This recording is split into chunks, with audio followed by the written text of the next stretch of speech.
All right, everybody. So happy November the 22nd, just a week before Thanksgiving for our Family Forward Project advocacy training and parent training. I think I'm going to call it from now on because it really is geared to helping parents and advocates understand the system and just be better skilled for dealing with CPS. So, as I have said before, this is just basically a big Connie brain dump. So, as my mind continues to swirl around about everything that I've done for the last 30 years. And as I remember, like, oh, this was really helpful for me. And this was something that helped me, that it was a skill I learned. And I really had to learn a lot of these skills on my own. So as I learned these skills and used them, and I saw how it made a difference in what I was doing, I like made notes on it, or I started training it to other attorneys, etc. So today we're going to talk about active listening, and it's really going to be more than that. It's really about sort of communicating your way through the CPS drama, right? And how to keep going even when it seems endless, all right? And actually, it's the communication skills that really kind of help that your case keeps moving. All right, so what is it? So you hear a voice, you understand a problem, you restate the problem, you ponder the recipient who is hearing you, you ask for input, and you always try to get to the bottom of it is a plan and a determination of the willingness to implement that plan. And why does active listening matter? Everything about child welfare is about involvement in an unmet need. That's what it's supposed to be, right? Especially since we know that 85% of the children that are taken under the broad category of neglect.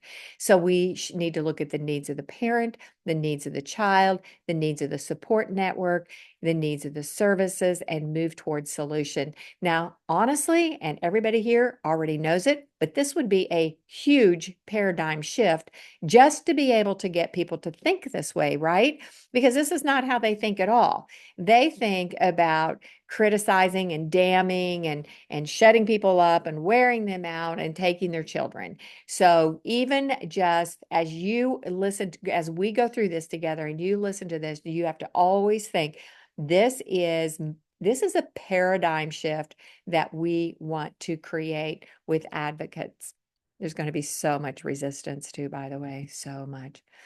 All right, so speech is science. All right, now this is the boring part, so just bear with me here for a little bit. I did kind of go back and look up a few sort of research and scientific things, but there are social and environmental influences on speech. So speech itself is highly variable depending on social context, right? We all know that. It's different when you talk to your 2-year-old child than when you talk to the teller at the bank. We all know that.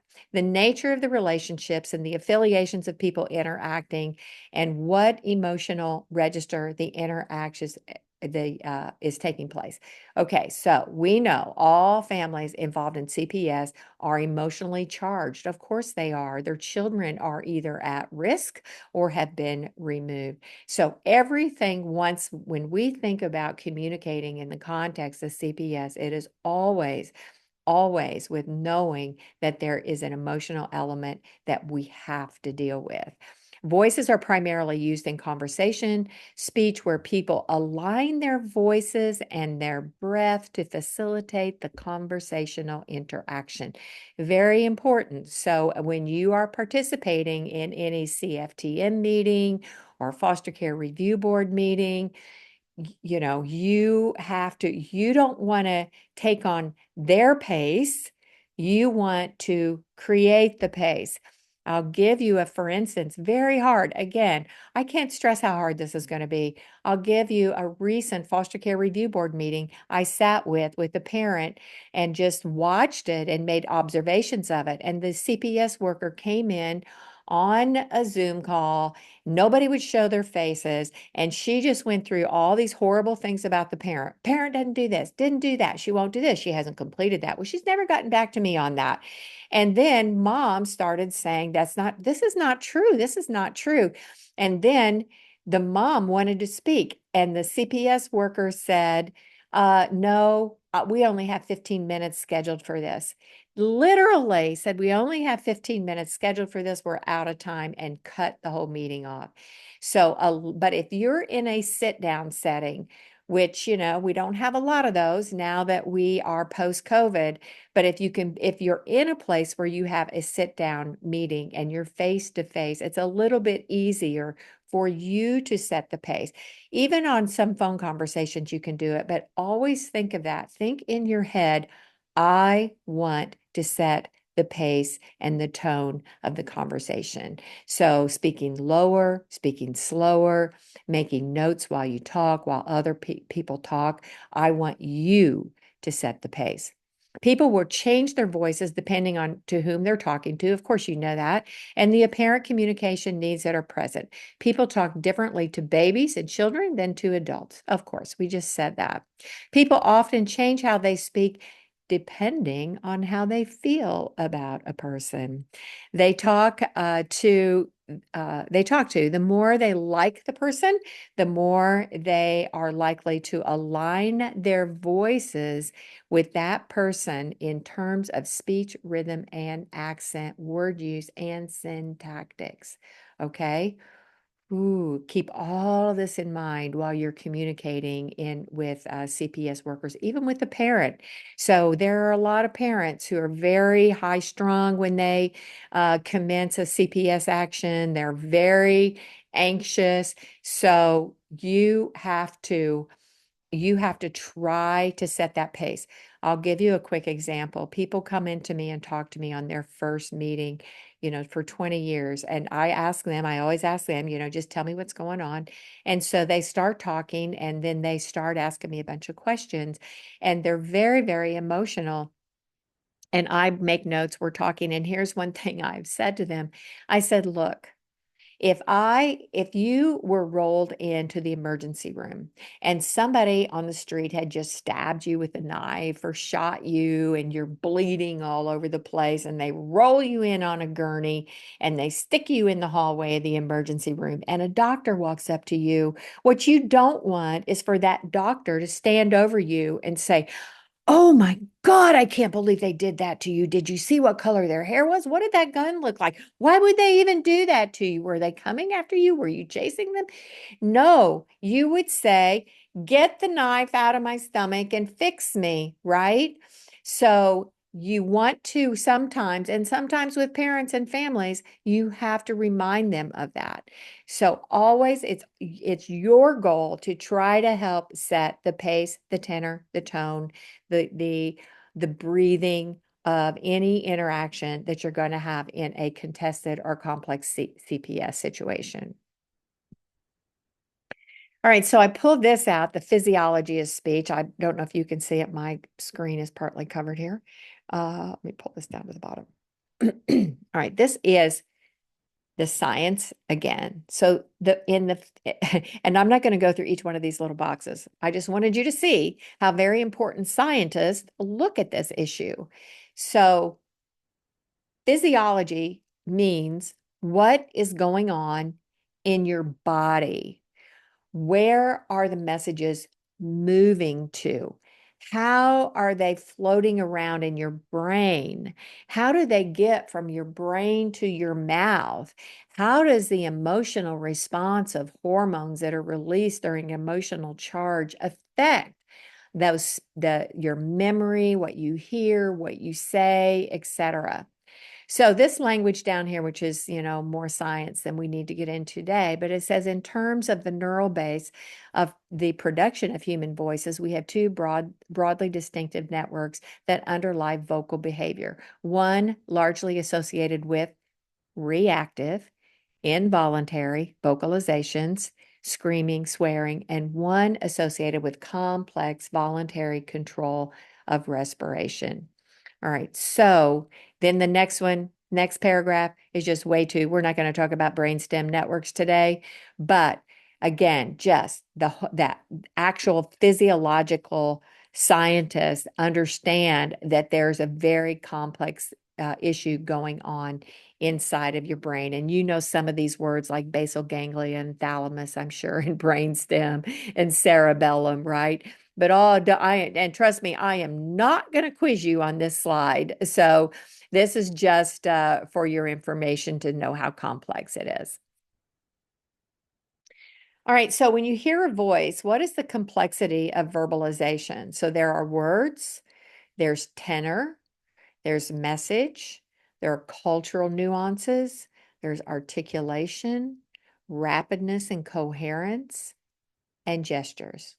All right, all of those are going to be wrapped up into one little package when you speak your first sentence.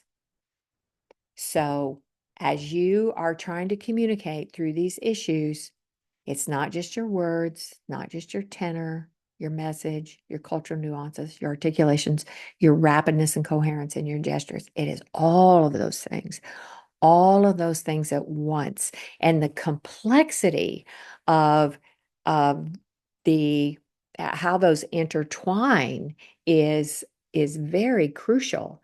Now, in our day-to-day lives, when we deal with our family unit, when we deal with our work unit, which becomes a little bit more complicated, but within our family units and friends, we have developed a system of communication that all of those things, words, tenor, message, culture, articulation, all that kind of has this, doesn't have to be perfect. Our communication's never perfect, but all of those things kind of wrap up with those who are close. And there's a lot of tolerance, right? There's a lot of sort of forgiveness of making errors in those. If somebody in your family doesn't articulate certain words correctly, you probably are not going to correct them every time they say that word. If somebody's had a hard day at work and they come home and their voice is loud or they're frustrated and they say something or they snap at you, I mean, we're just not going to get crazy about it because we know that we have a certain forgiveness in that communication. But when we are going to put ourselves in the position of advocacy for families that are going through CPS and maybe helping them through CFTM meetings, through foster care review board meetings, even just sitting down and talking to them about how they're going to express themselves in the courtroom, we have to keep in mind all of those things are important, not only for ourselves, but for them, right? For the parent as well. And they may need to be reminded on some of these certain things because we are going to need to coach them.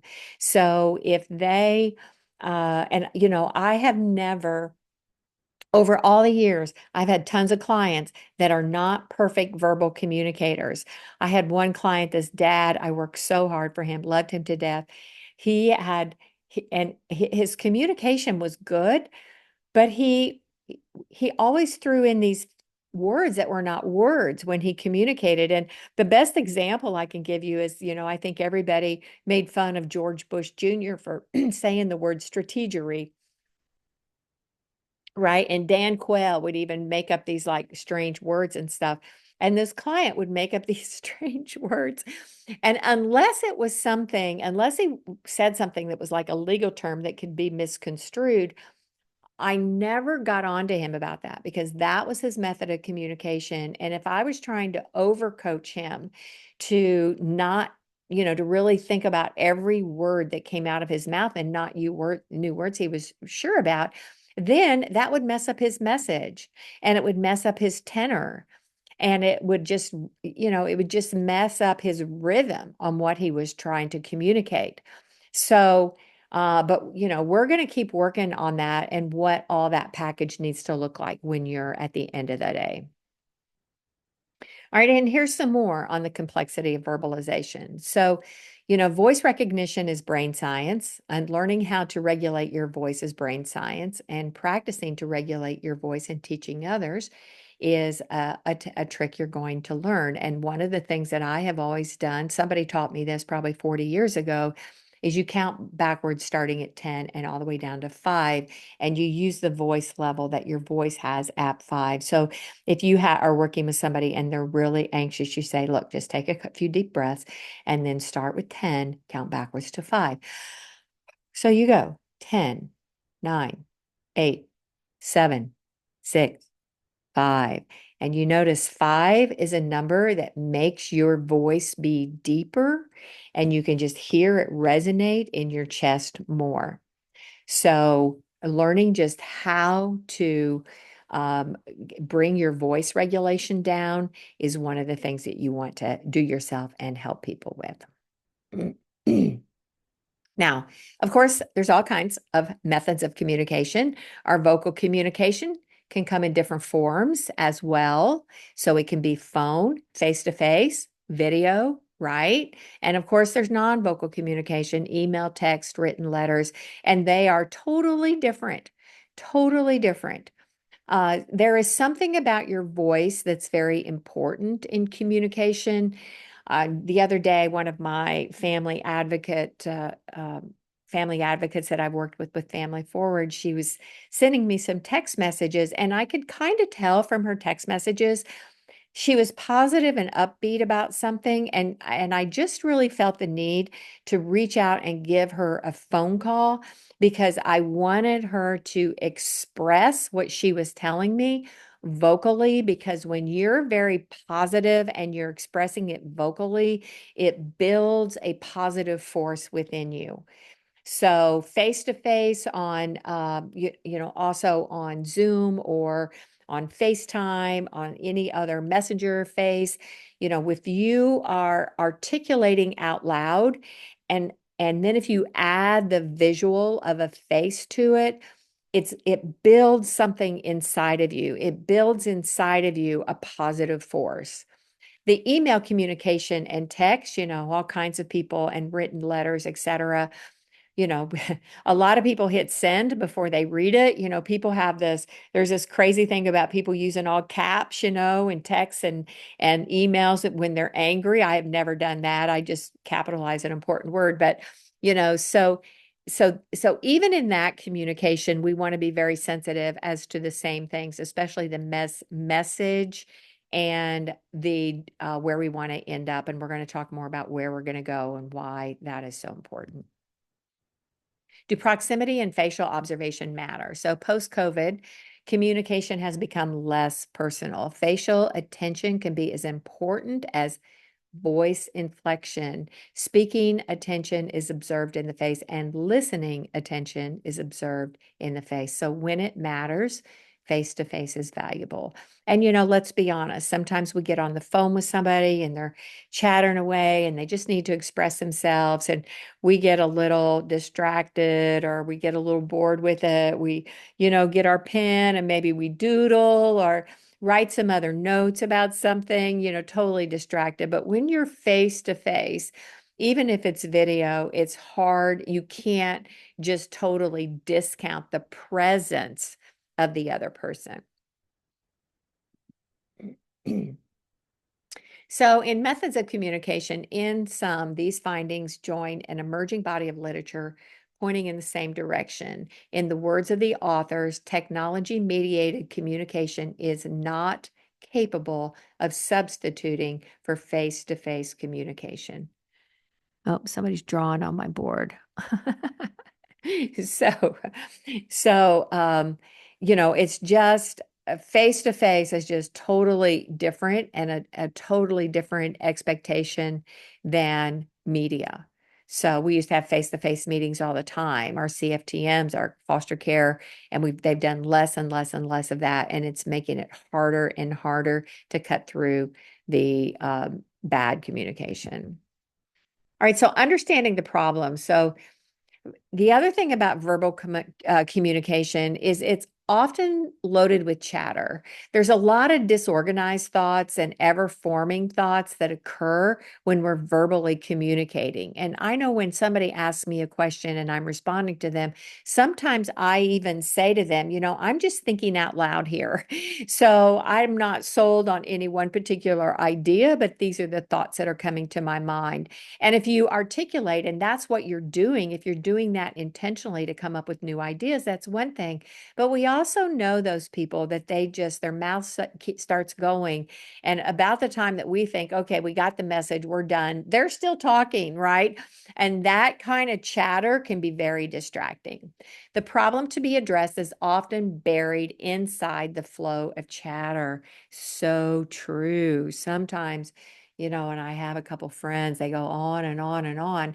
And when I finally get a break, it's like I want to stop them and say, okay, let's go back to where we really talked about the problem. So, getting to the problem that can be solved involves hearing the defensive strategies of the speaker. So important with parents because, they're immediately going to be defensive. They are immediately defensive. And advocates, it's really hard to go at this without being defensive through CPS and DCS. It's almost impossible to really engage with them and not be defensive because they're going to try to make you defensive. So that's something to be extremely conscious of in that our communication and moving towards getting some resolve is not going to help by being defensive. So restating the problem. So make notes throughout the disorganized chatter, listen for keywords and key frustrations.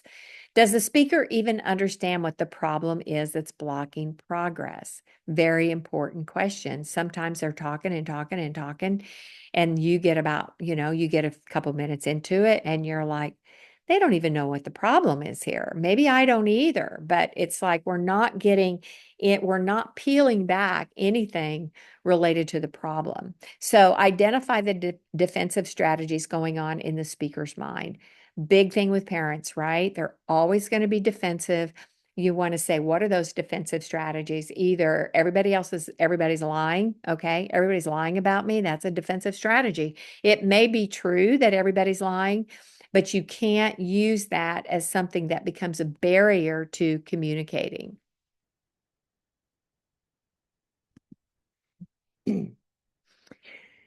All right, how listening and restating work together. So, is the speaker able to articulate the problem without clouding it with emotions, opinions, criticisms, and distress? So, now again, who is the speaker? So, the speaker may be you, the speaker may be the parent, the speaker may be CPS worker, okay? Whoever is doing the speaking at any given time, it's like when they speak,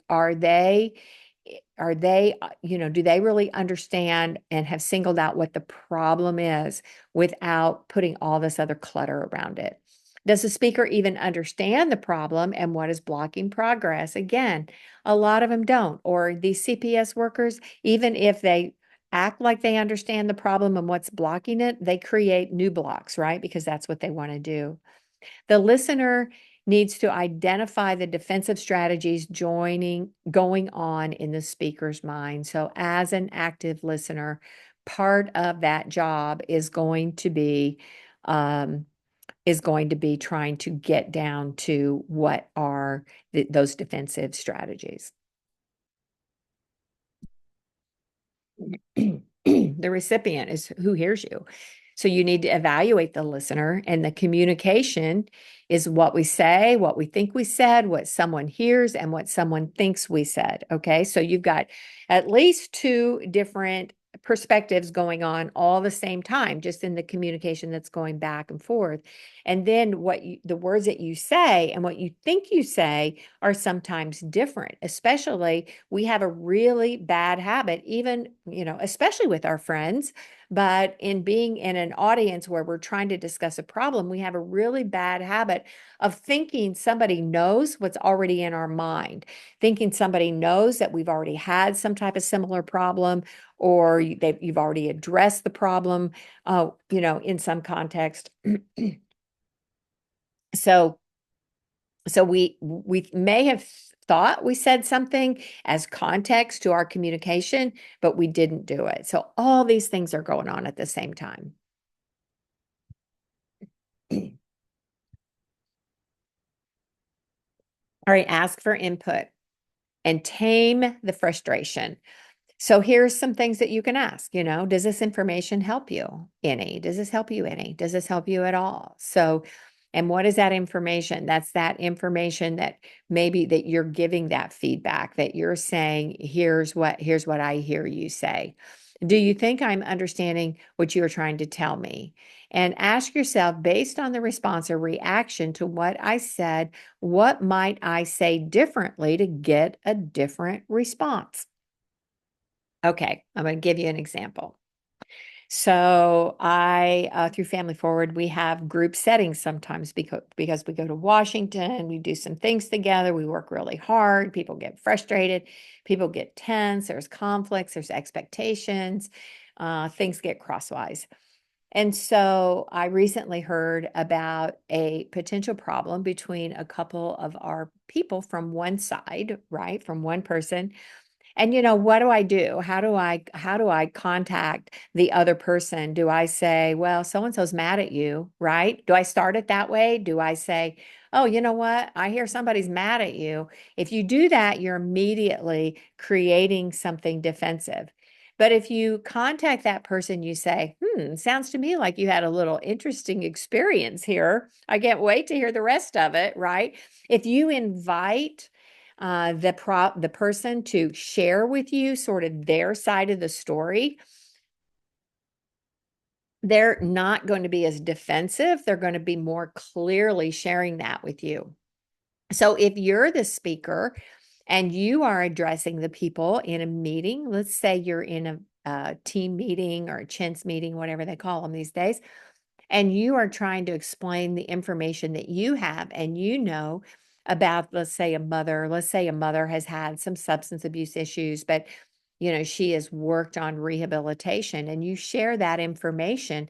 As you share that information, a good question is to say, okay, so now that you've heard what I have to say, does this information help you any?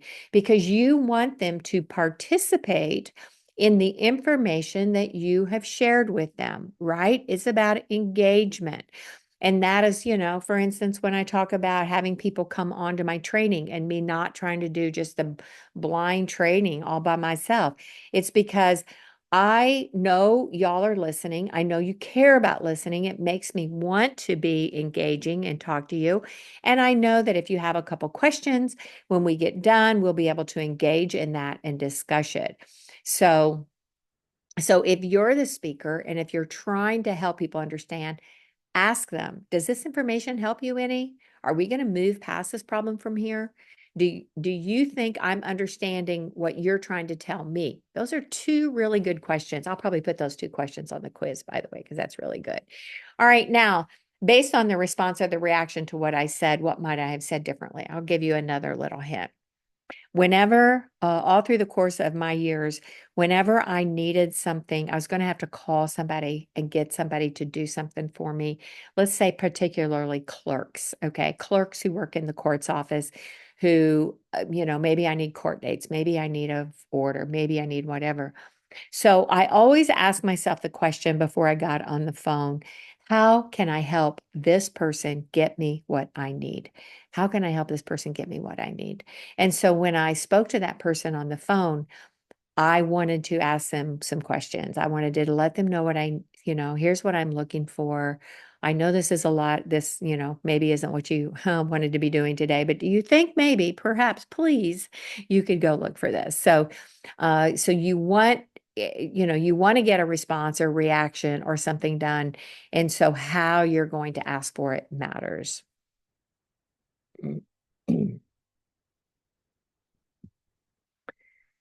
All right. Sometimes the problem is finding two willing participants to effective communication. That is the smackdown challenge.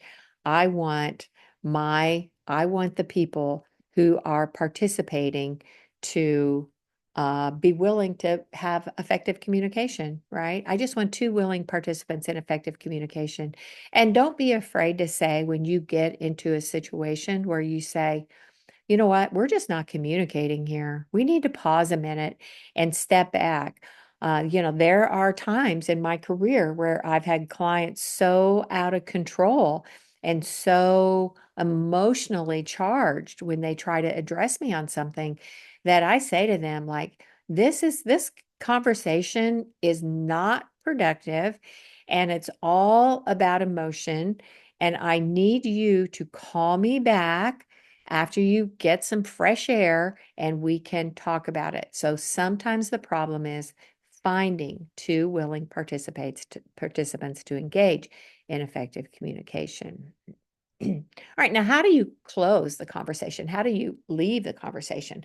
I hesitated calling this the close because over my years of professional career, I've been in sales, right? And sales and in a way, this is very similar. But the close is when you want to get the commitment to buy, right? And in a way, you're kind of doing the same thing here. But what do you want to happen as a result of the conversation?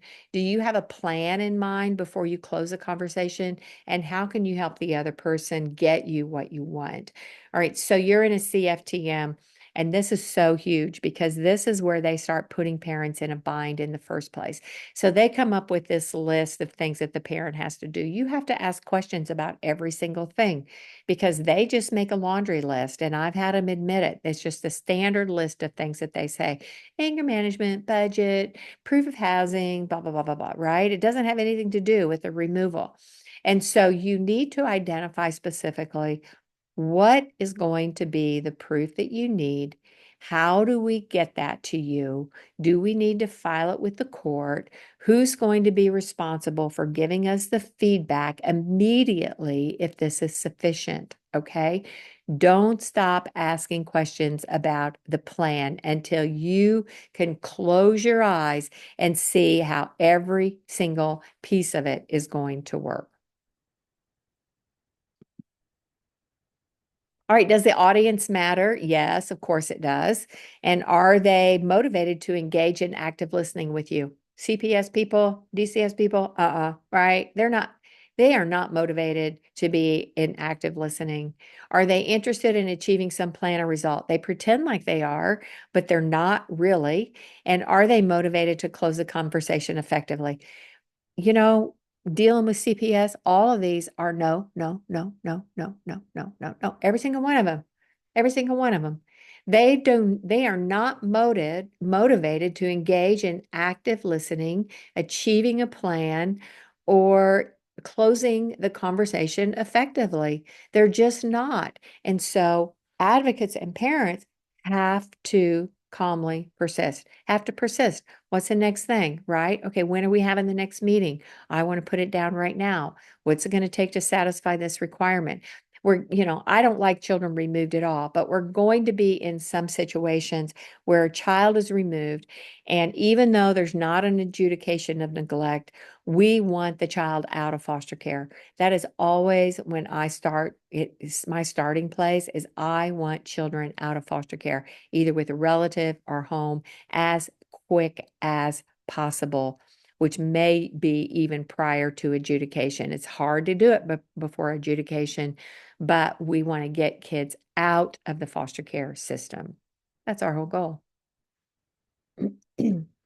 All right, so cyclical communication. Now, we've talked about a lot of things, but honestly, this is like a big circle. It goes on and on and on and on. And it may be because everything's in bits and pieces. It may be because you think you have a plan and then it doesn't work or it falls apart. But over here with number one, you need to be open to listen and start with a question and give them time to give them time to airtime, give them airtime, I'm sorry, and take notes, right? Just be open to listening, hear what's going on, share, give feedback about what you're hearing, and ask if you got that right. Okay. So if CPS says, they need to do an anger management plan. You say, okay, so anger management, I hear what you're saying. So if they get online and they find an anger management class online and they complete that, is that going to be satisfactory? Of course, they're going to say no. So you want to keep honing it down until you know exactly what you need to do to refine, to sort out the fluff and chatter and narrow down the issues and get a plan. Close the conversation knowing what you're going to do next and what others are going to do. Okay. And it starts all over because that plan is not likely to be fully implemented and fully it's, squared away, packed up, shipped up, done deal. Never happens. I mean, even in real life, often doesn't happen. But with CPS, definitely. It's not just the step 1, 2, 3, 4. And I want to make that perfectly clear because I don't want people going out advocating and say, you know what, Connie? I did exactly what you said. I did. I was open and I listened and I gave them feedback about what I heard and I tried to get away the clutter and refine the issues. And then we had a plan in place and we walked out and the whole thing fell apart, right? Because what that means is you have to start over and do again and get back in the place. And if you wear them out and say, okay, well, that didn't work. So what are we going to do next? Because we need to get this situation resolved. All right, now this is my little chart about, I call it negotiating with negotiators, but it's really about negotiating with anybody. I'm going to put this back over here. I don't know if you guys see my little thing or not, but this is a hierarchy that I have used, and I often really just do it as one total stack. Put you over. Oops, sorry, I did not want to move forward. All right, so when you sit down to talk to people, you're going to start somewhere here at the bottom, probably one of these two. Oh, no, this one right here at the very bottom. Okay. No vision for resolution, no vision to resolution, just none. Like there's no way out. You can put down on your notes, no way out. There's no way out. And because of the desperation, you're a lot of times going to start with parents in the no way out state of mind. So no vision to resolution. Now, if you can get in a forum with CPS, you are often going to see that first step is a win or walk attitude, which means it's going to be my way or no way. We are not going to get anywhere today. We're not going to do anything. So we either are going to win, I'm going to win this battle, or we're done. We're done. You've heard that before, right? We're going to do it my way or we're done. Okay. Not the way to get resolution either. So actually a step above that, above those two is win or lose. And I know that sounds pretty desperate, but if you can at least have somebody talking about identifying what it would take for them to win and feel like the other person has lost, and yet the other person can still come out with some gains, then you are making progress. You are making negotiating progress when you can at least be at a win-lose, because win and lose is defined different for everybody. So for CPS, sometimes, most of the time, honestly, they want statistics and they want money. And so they want statistics, they want stipulations, right? That's their win. They want stipulations. They want to win, and then the parent loses because they're stipulated with neglect. Now, I'm just going to say, I would never stipulate to neglect unless there was really truly visible neglect and a pathway to a better place, because that follows a parent forever, forever.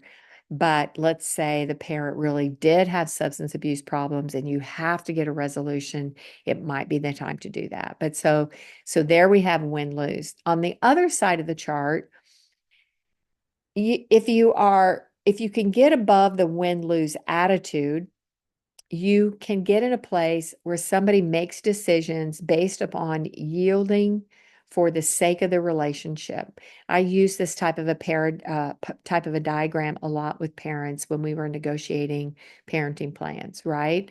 It's like, okay, you don't really want to do this. He doesn't really want to do this. But what's important is, what is that perspective going to look like for your child? And how can we make that a better result for your child? So you need to give in on that attitude that you have about this particular situation and let that go, or allow this other person to do this, because we want to maintain the relationship for the sake of the child. Higher than that, if you can get people really talking and really buzzing down, it's creative cooperation. So how can we be creative enough that both people feel like even though they're sacrificing something, it's the obligations on them are are are so palatable that they are willing to go there. So creatively cooperate, with CPS, it might be about visitation with the children. Now they're not very creative or cooperative, so it's going to be a huge challenge. But maybe they're talking about therapeutic supervised visitation, and you can get them up to talking about supervised visitation with grandma or something. So you want to keep moving. You want to kind of keep moving the goalposts. That's what they do all the time. They move the goalposts farther away. You want to start bringing the goalposts closer to the end result. And at the top of the pyramid is mutual satisfaction. We like getting mutual satisfaction is like very, very rarely the case, right? In any type of conflict, you can almost never get mutual satisfaction, but it is possible. So if we can't get all of that, get that far, we want to at least end up over here with creative cooperation or yielding for the sake of the relationship. Okay, so this phrase right here, you cannot be rational with irrational people. I have and I've got the little note up there, what's logical, because I've had many conversations over the years with clients who are trying to be rational with people who are just not rational. They're just not rational thinkers. And some people live so deep in fear that they have no reality. So, when you have that really sociopathic or pathological personality, people are like, oh, well, their reality is, they're paranoid, or, their reality is that all parents are bad or whatever. But if they're so deeply pathological that they're dysfunctional, the truth is they are so deeply invested in their own fear that they have zero reality. All right, so we're going to talk about just some of the conversation, some of the negotiating, what I'm going to say, obstacles, I guess.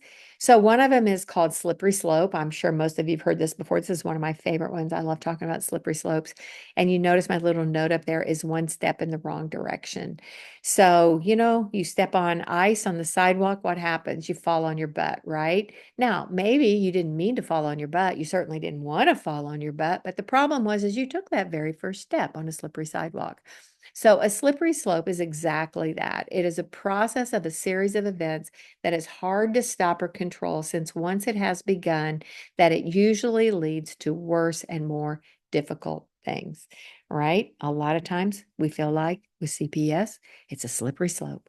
If you cooperate with them and you try to work with them, it's almost like they just like suck you in to the next harder obstacle, to the next challenge.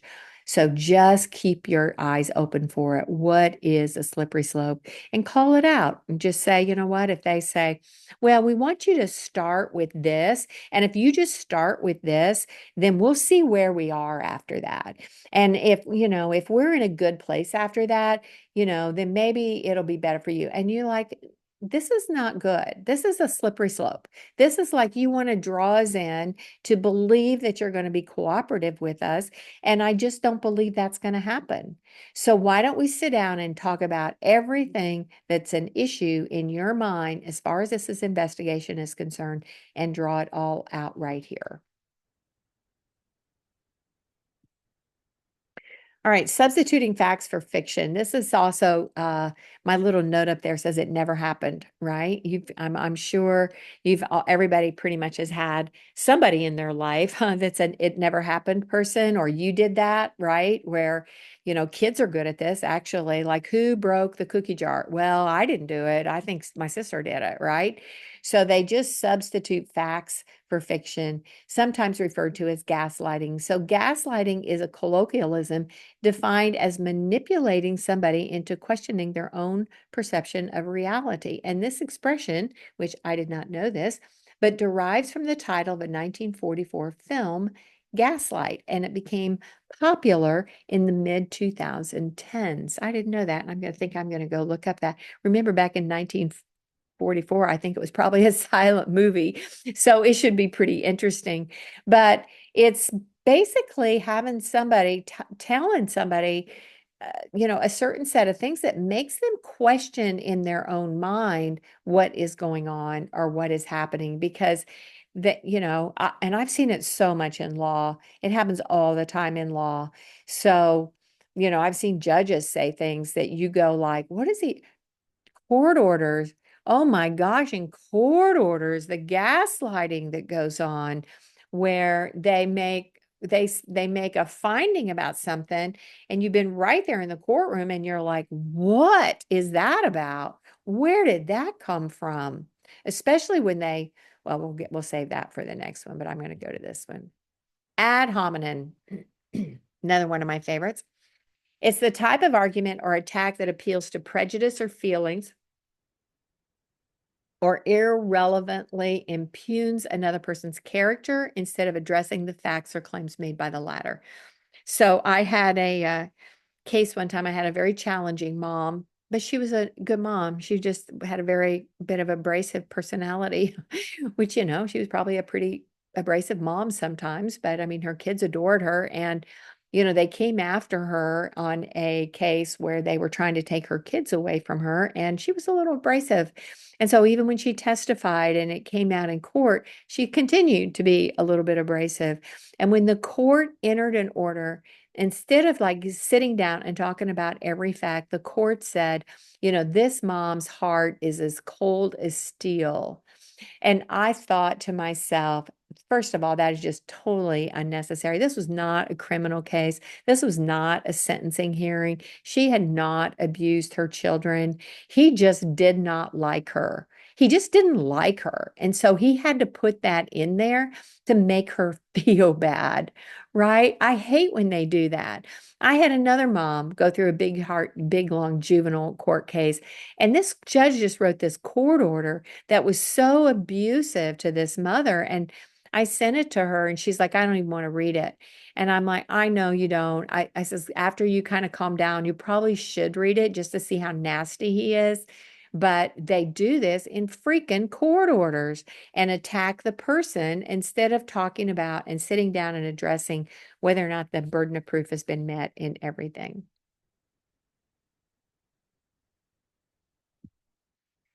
Okay, so inductive versus deductive reasoning. So, how does this come into play? Well, it comes into play a lot when you are trying to try a case. And, we've talked a bit about being in the courtroom and understanding objections and understanding authentication of records.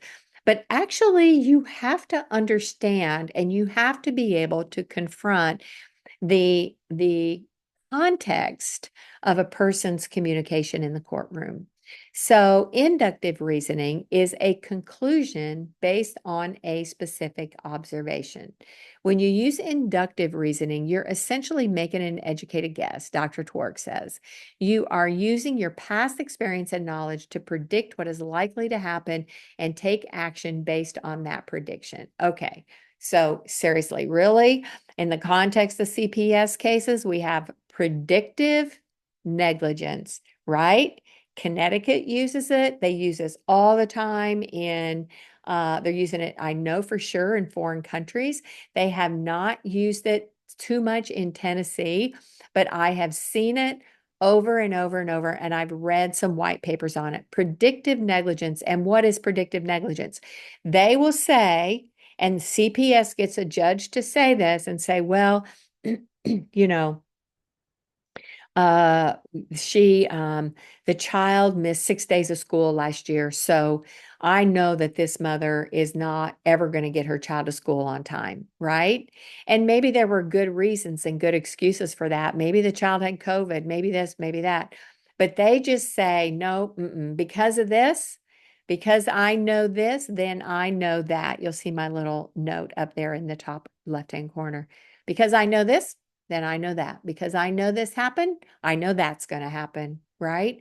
And they use this a lot. So listen very carefully, because These CPS caseworkers and investigators have to be challenged on their reasoning. And when we did one of our other trainings about cross-examination, the thing that I taught was if the premise is incorrect, then their conclusion must be wrong. That's basically inductive reasoning. So, if they say, every time her child is sick or she didn't take her child to the doctor when he had the flu last year during the school year. So so therefore she's never going to take her child to the doctor, right? So listen to how they communicate their case. So deductive reasoning is called deduction. I'm going to move my little profile thing over here. It involves starting from a set of general premises, then drawing specific conclusions that contain no more information than the premises themselves. Okay, deductive reasoning is sometimes called deduction. Note that deduction has other meanings in other contexts, such as mathematics. But here's an example of deductive reasoning. Chickens are birds. Hang on, let me move this. Oops, not going to move it. Chickens are birds. All birds lay eggs, therefore chickens lay eggs. Another way to think of it, get this up here. Oops, sorry, stuck. My tab bar down here is stuck. Okay, is if something is true as a general class, then it must be true for a specific class. Okay, I can't see my whole screen here. Sorry about that. So then if you look up there in the top left-hand corner, if this and this are true, then this must be true.